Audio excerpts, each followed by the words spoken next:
Hey guys, welcome to On My Shelf. Today I'm talking about two young adult fantasy books that will rock your world. I read Bone Gap by Laura Ruby several months ago, but for some reason I wasn't quite ready to talk about it. I think it's because this book takes a lot of digesting. It's got so many layers that you need some time with it once you finish it. Bone Gap is the story of Rosa, a girl who is mysteriously taken by an unidentified man. Finn, the only one who saw her disappear, can't get over the guilt of not being able to identify the man who took her. What makes it worse is that his older brother, who is basically his guardian, was in love with Rosa. As you can see from this alone, Bone Gap was full of everything that makes a book worth reading: romance, tension, horror, and even science fiction. I think what I probably loved most about it is that while it had a small town feel about it, which reminded me of my own teenage years growing up across the street from cornfields, which play a large part in the book, it also felt large and important. The emotion of it was raw and heartbreaking and tender.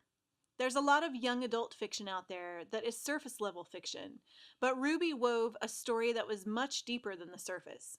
A narrative happened beneath the surface, in a whole other realm.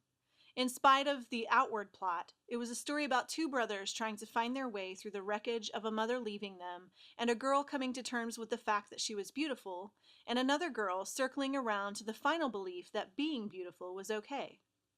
There's so much to say about this story, but I feel like I'd just be gushing. Let me share a quote with you from Ruby's poetic prose. This is her opening, probably one of the best young adult openings I've ever read. The people of Bone Gap called Finn a lot of things, but none of them was his name. When he was little, they called him Spaceman, Sidetrack, Moon-Faced, You. As he got older, they called him Pretty Boy, Loner, Brother, Dude. But whatever they called him fondly. Despite his odd expressions, his strange distraction, and that annoying way he had of creeping up on a person, they knew him as well as they knew anyone.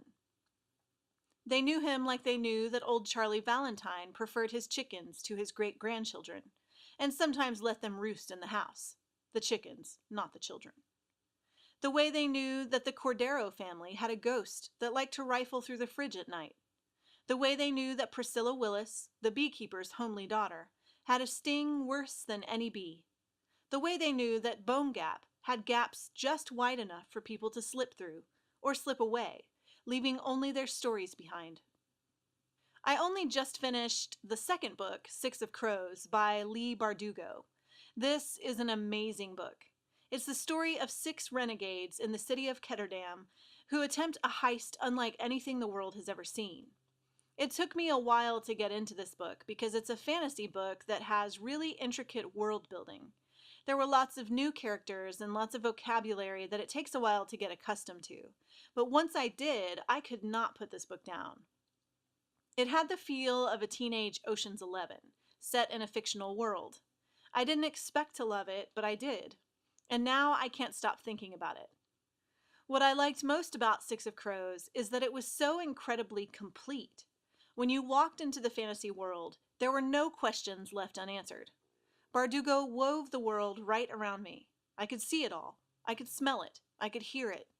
It was an imaginary world with impossible things, but it felt real. That's when you know you've found a great fantasy writer. I also enjoyed that the romance in this book was understated. I've read a lot of dystopian young adult science fiction and epic fantasy books, and a whole lot of them do romance what I consider wrong. It's full of exhaling breaths, and falling into arms that are muscled and strong, and feeling a warm rush in the pit of their stomach as love blooms inside. Bardugo, though, expertly hinted at the romance between characters and showed it more through looks and experiences rather than warm, gushy feelings in the pits of stomachs. I found myself aching for characters who hadn't explicitly shown they were longing for one of the other characters. It was refreshing. The only thing I might have done differently to this book was cut the prologue. I actually didn't even remember the prologue until my husband started reading the book and said, "That first chapter was interesting." I racked my brain to figure out what the first chapter was. Those characters didn't come back into play again, so it seems like the story could have done without it. If I were going to describe Six of Crows with one word, it would be smart. The story was impressive and smart. The fight scenes, the characters, the actual heist itself, it was all smart. Thrilling, even. Bardugo's sequel, Crooked Kingdom, released September 27th, and I can't wait to start reading. I hope you enjoyed these book recommendations. Be sure to visit racheltolson.com to see some of my best book recommendations and to get a free book from my own starter library. If you have any books you recently read that you think I'd enjoy, leave them in the comments and I'll add them to my list. For more On My Shelf, subscribe to my YouTube channel. Thanks for watching.